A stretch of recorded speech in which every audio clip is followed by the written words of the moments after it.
She wanted options. Not because she was greedy. Not because she was heartless. But because the world taught her that choice was power. That more doors meant more freedom. That commitment was a risk best delayed. Before we go deeper, hit subscribe and like the video. This is DepthRealm, where we expose the patterns people don't want to face. Options felt like control. They felt like safety. If one man disappointed her, there was another. If one connection got difficult, she could pivot. If one future felt uncertain, she didn't have to choose. And at first, it worked. Tension flowed. Interest multiplied. Validation arrived without asking. Her phone was full. Her calendar flexible. Her sense of self reinforced by constant possibility. She learned a powerful lesson early. Availability creates leverage. When men compete, you don't have to commit. When interest is abundant, you don't have to invest. When options are endless, no single option matters. So she postponed decisions. She kept conversations open. She entertained maybes. She avoided labels. She stayed unattached.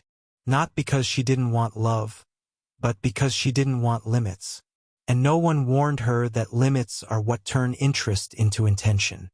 Options trained her nervous system to expect novelty, to avoid discomfort, to equate choice with worth. Every swipe, every message, every invitation reinforced the same idea. Someone else will want me if this doesn't work. But here's the truth no one explained. Options don't multiply forever. They thin. They filter. They change shape. Because markets respond to behavior. Men noticed she never chose. They noticed she delayed clarity. They noticed she kept exits open. They noticed effort wasn't reciprocated, only evaluated. And men adapt quickly when the cost exceeds the reward. The first men to leave weren't the worst ones. They were the most stable. Men who wanted to build don't linger in ambiguity. Men who value commitment don't orbit indecision. Men who offer consistency don't compete with endless options. So they stepped away, quietly. No confrontation, no ultimatums, no drama, just distance. And because attention was still coming from somewhere else, she didn't notice the loss. Not at first. She told herself she was being selective, that she had standards, that she was protecting her peace. But peace without direction becomes stagnation. Over time, the men who remained changed. They were less intentional, less consistent, more casual, more temporary. Because men who sense they're one of many don't invest like they're one of one. And she adapted again. She became more guarded, more skeptical, more transactional. Interest became something to manage, not nurture. She wanted options, but options changed her. They trained her to stay unattached, to keep score, to delay vulnerability. And vulnerability is the bridge to being chosen. As years passed, something subtle shifted. The attention didn't vanish, but it lost weight. Compliments felt generic. Invitations felt opportunistic. Interest felt shallow.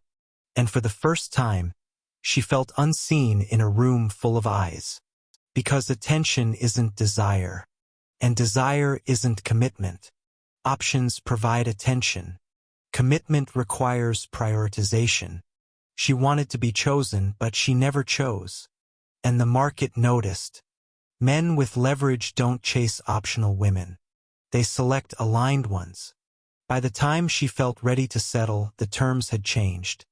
The men she wanted no longer wanted additions. They wanted certainty, peace, emotional reciprocity. They weren't asking, is she attractive? They were asking, is she worth building with? And building requires traits options never trained. Patience, consistency, follow-through, emotional regulation, cooperation. Traits that don't develop when you're always prepared to leave. She started hearing things she'd never heard before. I'm not looking for anything serious. I don't feel a connection. I'm focusing on myself. Not because she wasn't appealing, but because she felt expensive emotionally. Men sensed the evaluation, the hesitation, the unspoken comparison to other possibilities. No one wants to be chosen by default or by deadline. So when she says, "No one wants me anymore," what she's really experiencing is selective withdrawal. Men didn't disappear. They became discerning. They learned the cost of chasing optionality. And here's the cruel irony. Options make you feel valuable, but they make others feel replaceable. And people don't invest where they feel replaceable. This is the psychological debt of endless choice. You trade depth for breadth, security for stimulation, intention for attention, and attention never stays. The more she leaned on options, the less she practiced choosing. The less she practiced choosing, the harder it became to bond. The harder it became to bond, the more guarded she grew. This loop hardened her energy. She became sharper, more defensive, less receptive. Not because she was broken, because optionality trained her to survive, not attach. And attachment is what makes someone wanted long-term. This is why the rejection feels sudden.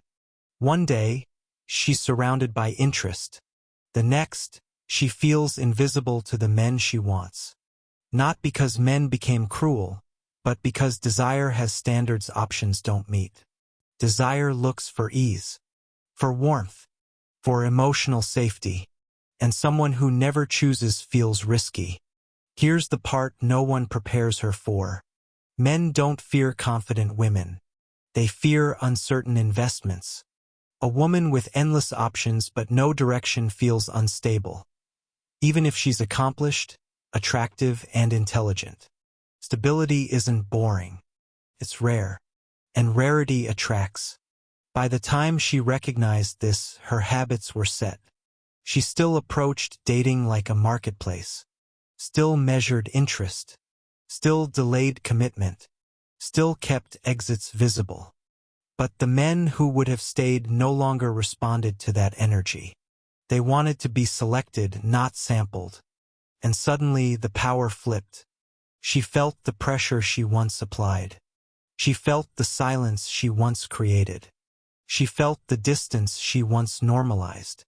And it hurt, because optionality protects you from rejection until you become the one being filtered out. This isn't punishment. It's consequence. The market doesn't care about intentions. It responds to patterns. She wanted options, but options wanted nothing from her. And that's the difference. Options take. Commitment gives. When the giving never came, the wanting stopped. This is why so many people confuse loneliness with bad luck. It isn't luck. It's conditioning. Years of staying unchosen by choice train others not to choose you. Not because you're unworthy, but because trust erodes when selection never happens. The women who reverse this don't argue with the market. They recalibrate. They stop treating connection like a portfolio. They stop auditioning partners. They stop performing detachment. They choose early. They invest intentionally. They create safety instead of leverage. And something shifts. Attention decreases, but intention appears. Fewer options, but deeper interest. Less noise, but more presence. The women who don't adapt cling to the past. They chase attention. They blame men. They raise standards without changing behavior. And isolation deepens. Because options don't age well. They lose potency as urgency grows. They lose power as selectivity increases. And the final truth is this. She didn't become unwanted. She became unchoosing, and the world responded in kind. Options are only powerful if you're willing to give them up. And when you wait too long to choose, choice moves on without you. See the pattern. Protect your energy. This is DepthRealm.